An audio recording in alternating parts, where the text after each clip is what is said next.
नमाज जनाजा था। ज़िमनी इलेक्शन जो 2 हुए हैं, यानी LA3 और LA12 पे कोशिश करेंगे उस पर आपको डिटेल तमाम तर जो इस वक्त सूरत हाल है जो वो आपके सामने रखें। सबसे पहले हम बात कर लेते हैं कि जी ये जो उसकी ओवरऑल वोट बैंक है, कितना वोट बैंक हासिल किया है दोनों पार्टीज़ ने। यानी LA3 की अगर हम बात करें तो LA3 यानी मीरपुर 2, इस्लामगढ़, चकसवारी और फिर इसके टोटल वोट बैंक की तादाद है वो है 84,985 और उसमें टोटल जो ख़वातीन वोटर की तादाद है वो 40,885 हैं और 44,100 टोटल मर्द वोट है।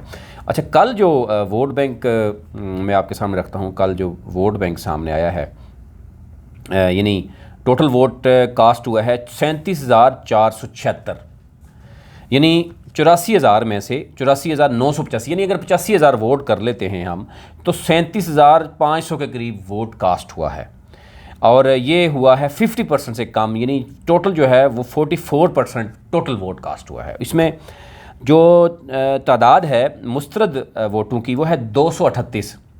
और फिर अगर मैं आपसे ये शेयर करूं कि सबसे ज़्यादा, जैसे कि आप जानते हैं, चौधरी यासर सुल्तान ने वोट हासिल किया है, वो हासिल किया है 20,142 और दूसरे नंबर पर जो वोट यहाँ पे हासिल किया है चौधरी मोहम्मद सईद जो कि मुस्लिम लीग नून से हैं, 11,608 वोट उन्होंने हासिल किया है, यानी तकरीबन 9,500 का फ़र्क डाला है PTI और मुस्लिम लीग नून के दरमियान।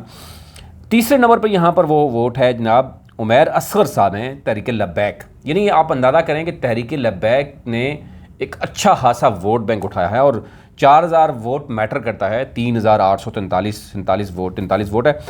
और PTI यहाँ पर पीपल्स पार्टी यहाँ चौथे नंबर पर है, चौधरी मोहम्मद अशरफ साहब हैं, उन्होंने 1450 वोट टोटल हासिल किया।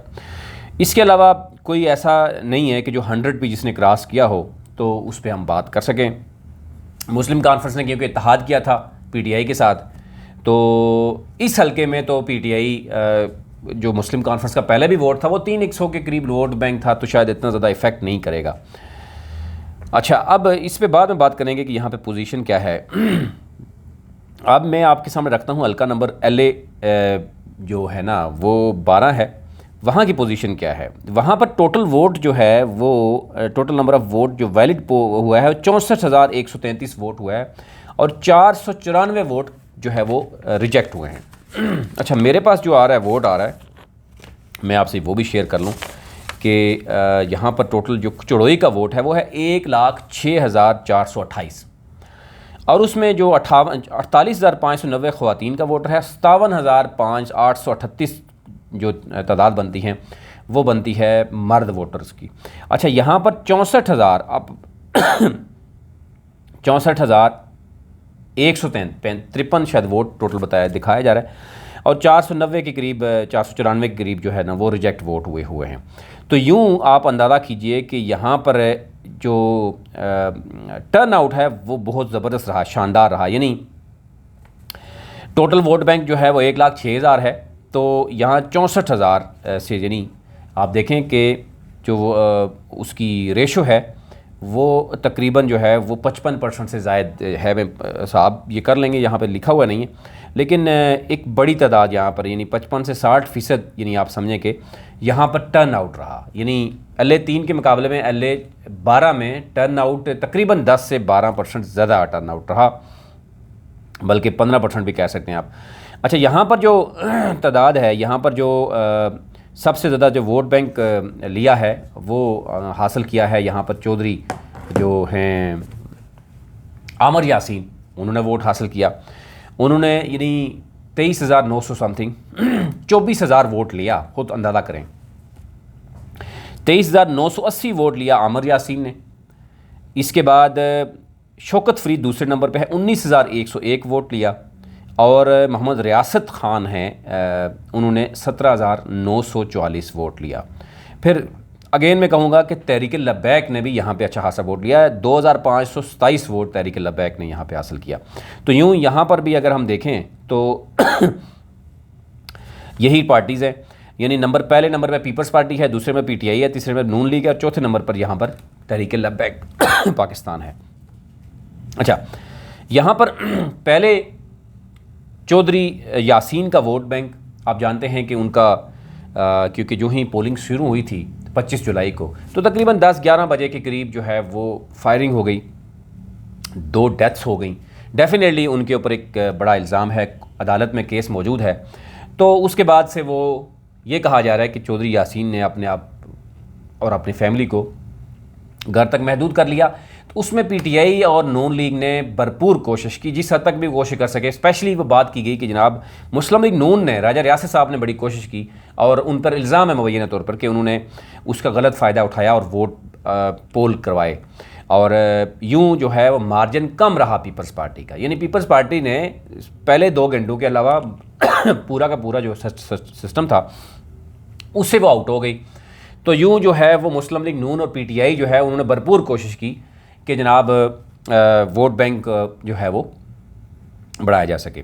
अब ज़ाहिर है एक मामला तो है, फायरिंग हुई है, फायरिंग भी पीपल्स पार्टी की तरफ से की गई है, पीटीआई के 2 लोगों की डेथ हुई है, इसमें तो कोई वो नहीं है, इबहाम नहीं है, वो क्लियर है। लेकिन कोर्ट का मामला है, कोर्ट ने लेट द कोर्ट डिसाइड, वो कोर्ट ने खुद डिसाइड करना है क्या होगा, क्या वाकई ये लोग इन्वॉल्व हैं नहीं हैं, जो भी चीज़ें हैं वो तो सामने आएंगी। लेकिन अब की बार ये तमाम तर सूरत के बावजूद तहरीक इंसाफ ने यहाँ पर बड़ा ज़ोर लगाया। यानी तहरीक इंसाफ में यानी ये भी कहा जाता रहा कि शौकत फरीद जो कि यानी शौकत फरीद के बारे में ये कहा जाता है कि वो ही वाज वेरी क्लोज टू बरस सुल्तान और बरस सुल्तान ने शायद कोई ऐसा यानी उनकी मदद नहीं की बरस सुल्तान ने शौकत फरीद की। और शौकत फरीद के बारे में ये कहा जाता है कि शौकत फरीद आखिर पर जब बिलावल भुट्टो और चौधरी यासीन ने वहाँ ललकारा है पीटीआई को, तो उसके बाद जो शौकत फरीद जो है वो कुछ नाराज़ हुए बरस सुल्तान से और वो बाकायदा तौर पर जो है वो उन्होंने ये फ़ैसला किया कि जनाब सदात तनवीर इलियास को इसमें शामिल किया जाए। और आपने देखा कि सदात तनवीर इलियास ने एक प्रेस कॉन्फ्रेंस भी की, लंबी प्रेस कॉन्फ्रेंस की, और उसमें अच्छे खासे लोगों को बैठाया गया। वहाँ के जो नोटेबल हैं राजा आफ्ताब साहब, उनको भी साथ में लाया और उन्होंने कहा कि हमारी काफ़ी हद तक मुकम्मल हो गई हैं चीज़ें। तो यूँ यानी बरस सुल्तान को आउट और वहाँ पर जो है वो सदात तनवीर इलियास को इन किया गया। अब ये ज़रा बता रहे हैं और साथ ही अली बिन गंडापुर, और फिर उन्होंने वहाँ पर जलसे भी किए। आपने देखा होगा कि वहाँ पर खूब जो है वो आपस में पीपल्स पार्टी और पीटीआई के एक दूसरे के ख़िलाफ़ बयानबाजी जो है वो तगड़ी जो है वो रही। तो यूँ यानी आप अंदाज़ा करें कि जो मनसबदार थे, जो उनके साहबजादे थे, जो पहले अली बिन गंडापुर से मिले थे, यानी वो तकरीबन 3031-3200 वोट उन्होंने लिया उस वक़्त। और मुस्लिम कॉन्फ्रेंस ने इत्तेहाद ज़रूर किया पीटीआई के साथ, लेकिन जो मनसबदार साहब थे, उनके साहबजादे थे, वो मुस्लिम लीग नून को उन्होंने जब सपोर्ट किया वापस आकर, यानी डील नहीं बनी पीटीआई के साथ, तो वो एक बहुत बड़ा धचका था पीटीआई के लिए। और आप अंदाज़ा कीजिए कि पहले भी कितना वोट बैंक था पीटीआई का और कितना एक बढ़ाया। और मुस्लिम लीग नून का पहले वोट बैंक देखें और आप भी देख लें, पीपल्स पार्टी ने, यानी अगर आप देखा जाए तो पीपल्स पार्टी ने वोट बैंक यानी 20,000 से यानी 4,000 वोट बैंक उन्होंने बढ़ा दिया और ऊपर चले गए। और वजह यही बनी कि इसका मतलब ये हुआ कि पीटीआई पीपल्स पार्टी जो है वाकई प्रेशर में आई जब 2 डेथ हो गई, और उसके बाद पीपल्स पार्टी खुलकर शायद वो नहीं कर सकी, जिसकी वजह से पीटीआई और मुस्लिम लीग नून ने जो भी है वो वोट बैंक हासिल किया। अब ये भी कहा जाता रहा है कि ये बड़ा ख़दशा ज़ाहिर किया जा रहा था कि बड़ी कोशिश की जा रही है पीटीआई की तरफ से, बड़ी ऑफ़र्स दी गई हैं, डीलें हो गई हैं और ये पीटीआई सीट निकालेगी। और यूँ चौधरी यासीन को इस चढ़ोई की सीट से यानी शिकस्त दी जाएगी। और साथ ही दूसरे हल्के में पहले से कोर्ट, आपको पता ट्रिब्यूनल में मामला है, तो वहाँ पर भी कुछ कम मार्जिन है, तो डेफिनेटली यहाँ पर एक प्रेशर होगा। चौधरी यासीन जीत हार जाएंगे तो डेफिनेटली दूसरे हल्के में भी जो है वो रिकाउंटिंग में भी कोई सरप्राइज़ हो सकता है। तो यूँ दोनों सीटों से चौधरी यासीन जो है वो हाथ खो बैठेंगे। तो ये सूरत भी हमें कुछ ना कुछ नज़र आई कि हिकमत अमली जो पीटीआई की थी, क्योंकि पीटीआई एंड में पहले तो कन्फ्यूजन का शिकार रही, शुरू में कोशिश करते रहे कि किसी तरीके से जो है वो लोगों को वो किया जाए, लेकिन ज़रा हमारे ये बता रहे हैं कि क्योंकि ये किसी भी एक तो पहले ही जो आपस में इख्तलाफात हैं, यानी शौकत फरीद को ये समझना कि वो बैरिस्टर का बंदा है, इसलिए उसको उस तरीके से बैकअप नहीं किया गया, कोई प्रॉपर डील नहीं करवाई गई। और अगर एक शख्स से डील कर ही ली अली अमीन गंडापुर ने, तो वो दूसरे दिन ही टूट गई।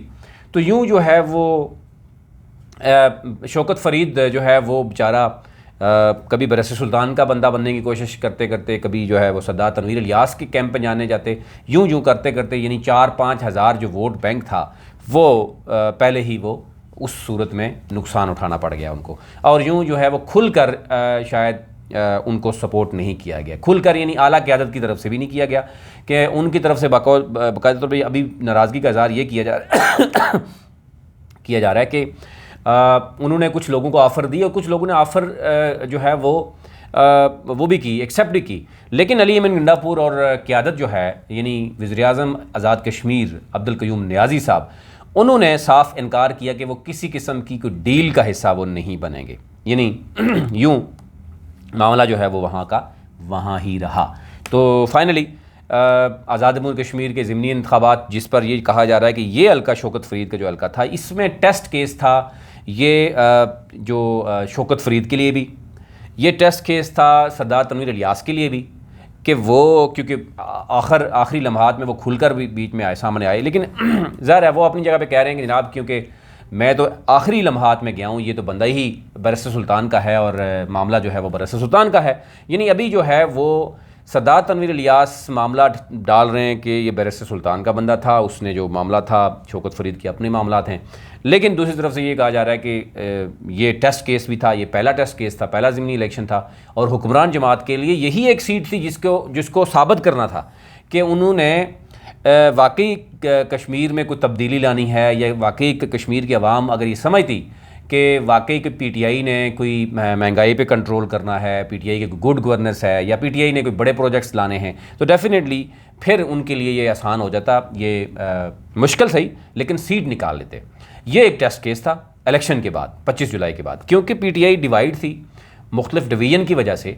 अगर एक तरफ बैरिस्टर सुल्तान है, दूसरी तरफ सरदार तनवीर इलियास है, और अब्दुल क़य्यूम नियाज़ी साहब जो है वो भी कई मामलात में अब स्टैंड ले रहे हैं और बड़े तगड़ा स्टैंड ले रहे हैं, जिसकी वजह से वहाँ का जो लोकल कैंडिडेट है उसके लिए भी परेशानी का बायस बना।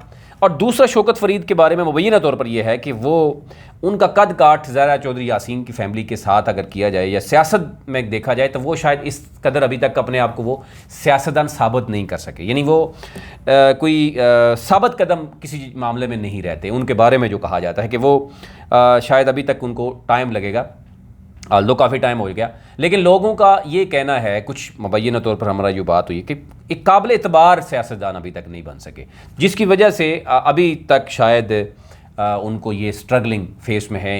अब की बार क्योंकि हुकूमत उनकी थी, ज़िमनी इलेक्शन था, अब अगर वो नहीं जीत सके तो फिर आने वाले वक्तों में तो डेफिनेटली मुश्किल हो जाएगा। और ये चौधरी यासीन ने ये ना सिर्फ साबित किया कि पीपल्स पार्टी के वहाँ वोट बैंक है, बल्कि उन्होंने जो कहा था कि मिनी लाड़काना समझें इसको कि यहाँ से पीपल्स पार्टी को हराना बहुत मुश्किल होगा, और वो उन्होंने साबित भी किया, बल्कि उससे ज़्यादा वोट लेके साबित जो है वो किया। तो ये भी कहा जा रहा है कि उन्होंने तो जो है वो टोटल 64,000 वोट पड़ा है, उसमें जो है वो ज़्यादा वोट इनके अगेंस्ट पड़ा है। लेकिन वो पीपल्स पार्टी के अगेंस्ट अगर मुस्लिम लीग नून का वोट भी है और पीटीआई का वोट भी है, और पीटीआई एक अपनी खुद बड़ी जमात है, मुस्लिम लीग नून जो है वो इक़्तिदार में रही है गुज़िश्ता 5 सालों में, पीपल्स पार्टी तो 2016 तक इक़्तिदार में रही है। तो अगर 2011 से 2016 तक इक़्तिदार में रहने के बाद भी पीपल्स पार्टी और चौधरी यासीन अभी तक सर्वाइव करते हैं, तो डेफिनेटली वो अपने आन पे सर्वाइव कर रहे हैं। वो अब ये कह देना कि पीटीआई जो है वो इक़्तिदार में है, तो डेफिनेटली इक़्तिदार में थी, जो उसने फ़ायदा हासिल कर सकती थी वो करना चाहिए था, लेकिन नहीं कर सकी। इसका मतलब ये हुआ कि वहाँ का जो वोट बैंक है वो पीपल्स पार्टी का वोट बैंक है, वो चौधरी यासीन का वोट बैंक है, और आवाम को इससे कोई लेन देन नहीं है, कोई गर्ज नहीं है कि हुकूमत किसकी है। तो मतलब ये है कि वहाँ पर स्टेक होल्डर जो है वो तगड़ा स्टेक जो है वो पीपल्स पार्टी का है, जो कि वो उन्होंने साबित किया। अभी तक लिए इतना ही। ये ओवरऑल सूरत हाल थी कि देखना था, क्योंकि LA-3 के ऊपर तो पहले ही बात हो रही थी कि बैरिस्टर सुल्तान नहीं चाहते कि वहाँ कोई भी जाए। उन्होंने लोकल ही इसको इलेक्शन कंसिडर किया और वो शायद ख़ुद भी उस तरीके से उन्होंने कैंपेन नहीं की और ना ही किसी को बाकायदा तौर पर वहाँ पर दावत दी गई, ना ही पार्टी सदर को दावत दी गई, ना ही वज़ीर-ए-आज़म को, ना ही कोई दौरा हुआ। तो यूँ यानी वहाँ पर तो तकरीबन 10, साढ़े 9-10 हज़ार के मार्जिन से वो सीट निकाली। असल मुकाबला, असल इम्तिहान जो है PTI का या पीपल्स पार्टी का, वो चढ़ोई में ही था, जो कि पीपल्स पार्टी ने साबित कर दिया कि ये उनका हल्का है, वोट बैंक उनका है और अवाम उनसे जो है वो अवाम उन्हीं को चाहती है। अभी तक इतना ही। अपना अपने मुल्क का ख्याल रखिए। चैनल को ज़रूर सब्सक्राइब कीजिए ताकि हर नई आने वाली वीडियो आप तक पहुँच सके।